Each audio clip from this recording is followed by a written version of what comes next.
Party చేస్తుందని అయితే మేము తప్పకుండా చెప్పగలం. ఎస్ ఓకే అండి. ఎస్ రాజీవ్ రెడ్డి గారు, ఇప్పుడు చూస్తున్నాము ఏపీ ఎలక్షన్స్ దగ్గర పడుతున్న కొద్దీ కూడా రాజకీయ పరిస్థితులు పూర్తిగా చాలా వేగంగా మారిపోతున్నాయి. సో ఇలాంటి పరిస్థితుల్లో ఏదైతే రిజల్ట్ ఈక్వేషన్స్ ని డిసైడ్ చేసే అంశాలు ఏమంటారు మీ అనాలిసిస్ ప్రకారం?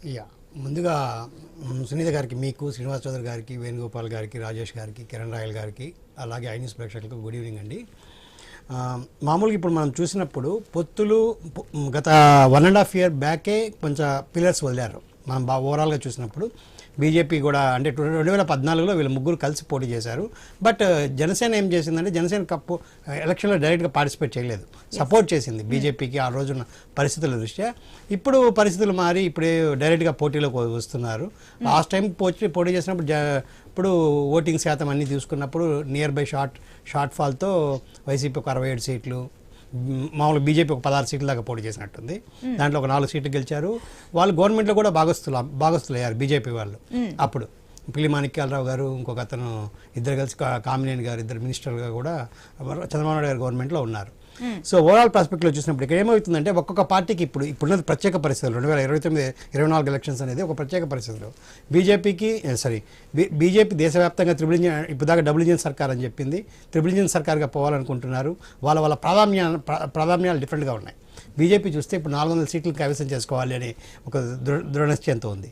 బీజేపీ యొక్క మొత్తం థింగ్ ఒకసారి మీరు అబ్జర్వ్ చేసినప్పుడు అయోధ్య రామ మందిరం, వీళ్ళ దేశంలో ఒక 100 ఏళ్ళుగా 200 ఏళ్ళుగా మామూలుగా ఇవి ప్రాబ్లమ్స్ అవుతాయా, ఒక టెంపుల్ 500 ఏళ్ళు, మిగతా కొన్ని ఇవన్నీ అవుతాయా, మన దేశంలో సాధ్యం అవుతాయా లేదా అన్నప్పుడు వీళ్ళు కొన్ని కీలక ఆర్టికల్ 370 కావచ్చు, తర్వాత అయోధ్య రామ మందిరం కావచ్చు, లేకపోతే యూనిఫామ్ సివిల్ కోడ్ నిన్నే ఒక స్టేట్ ఉత్తరాఖండ్ నిన్న ఇంప్లిమెంట్ చేసినట్టుంది. సో అడ్రస్ కానీ కొన్ని అంశాలను ఏం చేశారంటే వీళ్ళందరూ అడ్రస్ చేశారు ఈ 10 ఏళ్లలో.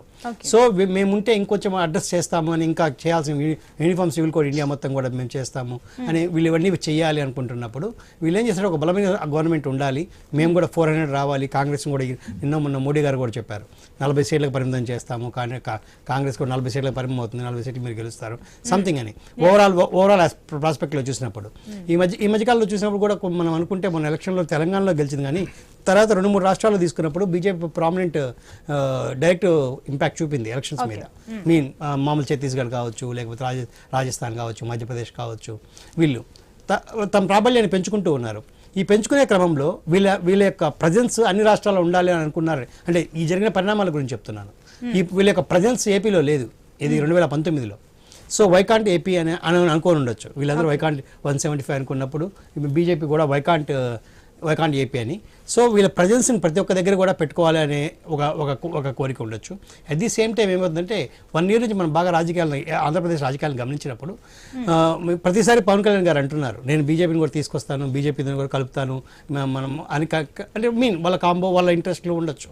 ఎందుకు అని అంటే మనం ఒక రాజకీయ పర్సన్గా, ఒక అపోనెంట్ పర్సన్గా మనం అనాలిసిస్ చేయకూడదు. కానీ వీళ్ళ ఆస్పెక్ట్ ఏముండొచ్చు అని అంటే ఏదైనా సరే ఒక రాష్ట్రము సెంట్రల్లో నెక్స్ట్ వాళ్ళ అనాలిసిస్ ప్రకారం బీజేపీ రావచ్చు అనుకోవచ్చు. బీజేపీ అయోధ్య తర్వాత కొంచెం సినారియోస్ చేంజ్ అయ్యాయి, వాళ్ళ దేశవ్యాప్తంగా కాంగ్రెస్ కొంచెం బలహీనపట్టము, ఇవన్నీ ఆస్పెక్ట్లు తీసుకున్నప్పుడు మనం ఒక ఈరోజు ఏ రాష్ట్రమైనా సరే దాని మనుగడ అంటే ప్రతి రాష్ట్రాలు ఏమైపోయాయంటే సంక్షేమ పథకాలు, జిఎస్టీ ఇంటర్లింక్డ్, పంచవర్ష ప్రణాళికలు తీసేసి మామూలుగా నీతి ఆయోగ్ వచ్చినప్పుడు ఇలాంటివి వచ్చినప్పుడు ప్రతి రాష్ట్రం కూడా సెంట్రల్ గవర్నమెంట్ మీద బాగా డిపెండ్ అవుతుంది. మీరు బాగా అబ్జర్వ్ చేస్తే ఈ మధ్యకాలంలో ఎఫ్ఆర్బిఎం నిధులు కూడా మీరు చూస్తే ఎఫ్ఆర్బిఎం నిధుల్లో కూడా ఒక క్యాప్ పెట్టడం జరిగింది. సో వీళ్ళు ఎక్కువ అప్పులు చేయాలన్నా కానీ, ప్రతి రాష్ట్రం కూడా అప్పులు చేయాలన్నా కానీ సెంట్రల్ గవర్నమెంట్తో కొలాబరేషన్ ఉంటే సక్సెస్గా పనులు అవుతాయి అన్నమాట. మీరు చూస్తే కొంచెం సడలింపులు కూడా నాకు తెలిసి జగన్మోహన్ రెడ్డి గారికి బీజేపీ వాళ్ళు ఇచ్చారు. ఇది మామూలుగా ఎఫ్ఆర్బిఎం నిధుల్లో పెట్టిన క్యాప్ను కూడా తగ్గించి ప్రణాళికావేత్తలు ఏ రాష్ట్రాలు కూడా తమ టార్గెట్ని రీచ్ కాలేకపోతున్నాయి. బడ్జెట్లు చూసినప్పుడు మనం బడ్జెట్లు చూసినప్పుడు ఇంత బడ్జెట్ ఉందా అనిపిస్తుంది. మనం స్టేట్ డివైడ్ అయినప్పుడు ఎంత ఉంది, ఎంత పెరిగాయి, ఇవన్నీ లెక్కలు వేసుకున్నప్పుడు ఏమైపోతుందంటే ప్రతి ఒక్క రాష్ట్ర బడ్జెట్లో ప్లాన్డ్ ఎక్స్పెండిచర్ కంటే కూడా అన్ప్లాన్డ్ ఎక్స్పెండిచర్కి పెరిగిపోతూ ఉంది. ప్రణాళికేతర వ్యయము చాలా పెరిగిపోతుంది మీరు బాగా అబ్జర్వ్ చేస్తే. ఎందుకంటే వీళ్ళు సంక్షేమ పథకాలన్నీ ఇంప్లిమెంట్ చేయడం వల్ల బడ్డన్ రాష్ట్రాల మీద పడుతూ ఉంది. ఆల్రెడీ వీళ్ళు తెచ్చిన అప్పులు ఇవన్నీ ఉన్నప్పుడు ఏమవుతుందంటే ఒక రాష్ట్రంలో ఒకటి మనం చేయాలి అనుకున్నప్పుడు సెంట్రల్ గవర్నమెంట్ యొక్క సపోర్ట్ కావాలని ఏ రాజకీయ పార్టీ మన ప్రాంతీయ పార్టీలు ఖచ్చితంగా ఆలోచిస్తాయి. Okay, ఎందుకు ఆలోచిస్తాయి అని అంటే ఈ ఫండింగ్ కావాలి, రేపు వాళ్ళు ఏమన్నా చేయాలన్నా కానీ సెంట్రల్ మీద డిపెండెన్సీ ఉంటుంది కాబట్టి. సో ఈ ప్రాస్పెక్టివ్లో అది కాక రాజకీయాలకు కూడా కొంత సెంట్రల్ గవర్నమెంట్ యొక్క సపోర్ట్ ఉంటే మనకి కొన్ని పనులు అవుతాయని కావచ్చు. అంటే మనం ఒకే యాంగిల్లో చూసుకోకూడదు. సో ఆ పాజిటివ్ యాంగిల్ కూడా చూడాలి. ఒక రాష్ట్రం డెవలప్ అవ్వాలనుకోండి, ఆల్రెడీ ఒక స్టేట్ మంచి ఒక స్టేట్ క్యాపిటల్ స్టేట్గా తయారై ఉంది. సో ఈ ఓవరాల్ వీటిలో డెవలప్మెంట్ కావాలన్నప్పుడు వీళ్ళు చెప్పినప్పుడు నిజంగా చెప్పాలంటే బీజేపీ గత 5 ఏళ్లలో కావచ్చు, గత 10 ఏళ్లలో కావచ్చు కొన్ని ఇచ్చింది.